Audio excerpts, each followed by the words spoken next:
Aujourd'hui, c'est la fête du Sacré-Cœur. Chaque vendredi, on fait l'hommage au Sacré-Cœur, mais aujourd'hui, c'est la fête liturgique. Demain, on va célébrer la fête de l'Immaculé Cœur de Notre-Dame. Alors, la fête du Sacré-Cœur, c'est une fête qui est née en France.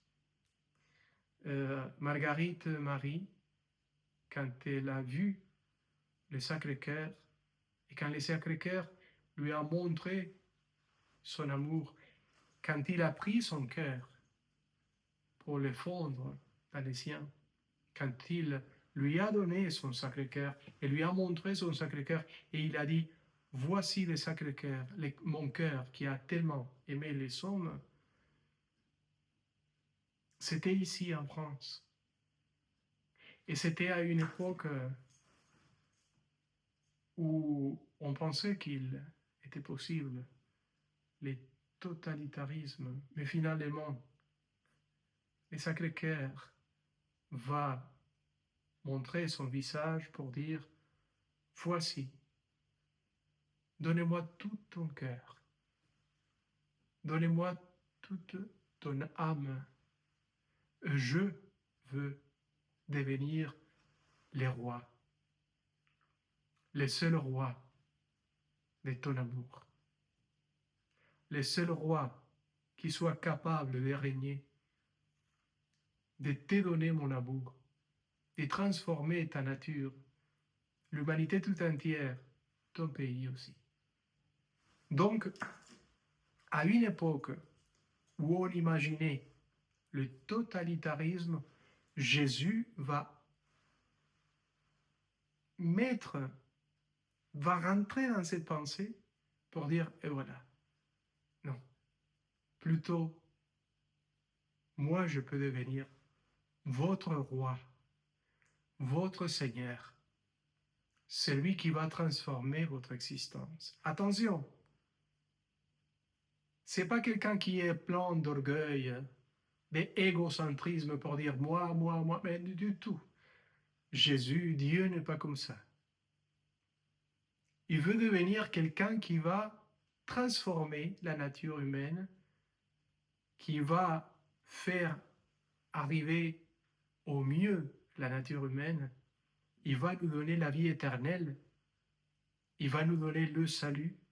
Mais il a besoin d'une chose, qu'on puisse dire, comme les Mexicains, viva Cristo Rey, qu'on puisse dire, moi je te nomme le roi de ma vie, celui qui gouverne mon cœur. Je vais faire une seule chose, ta volonté.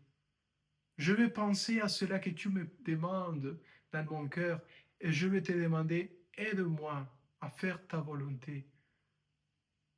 Chaque instant, que je sois obéissant, fidèle, que chaque instant, je puisse donner mon cœur à toi, de pouvoir y avoir une relation tellement profonde, unique, seule, approfondie avec toi, que je puisse tout donner à Jésus, à son Sacré-Cœur. Le cœur, c'est le centre. Voilà, le centre de tout son être donné à toi. Et il veut que toi, tu donnes aussi ton cœur à lui. Je commence à penser à ça. Je commence à penser à des saints qui ont toujours plongé dans cette expérience. Derrière cela, il y a un appel de la part de Dieu à toute l'humanité, mais d'une manière spéciale à vous, la France. Pensez à cela. Pourquoi Jésus va montrer son visage et son cœur dans une situation politique, sociale comme laquelle on vivait à l'époque? Et quelle est la réponse que le Sacré-Cœur peut y avoir pour la France et pour toute l'humanité actuellement? Peut-être la solution à plein de problèmes, de vides, de tristesse, d'angoisse ou de dépression dans l'existence se trouve dans le fait de revenir au Sacré-Cœur de Jésus. Revenir à la source. Voilà la source, votre source. Revenez aux apparitions. Cherchez, mais par Internet, les paroles qui ont été dites par le Sacré-Cœur à Marguerite Marie. Et pensez cela pour elle, pour vous et pour votre nation, pour votre peuple. Je crois que là, il se trouve une réponse vraie, profonde, propre. Que Dieu vous bénisse. Au nom du Père et du Fils et du Saint-Esprit. Joyeuse fête du Sacré-Cœur.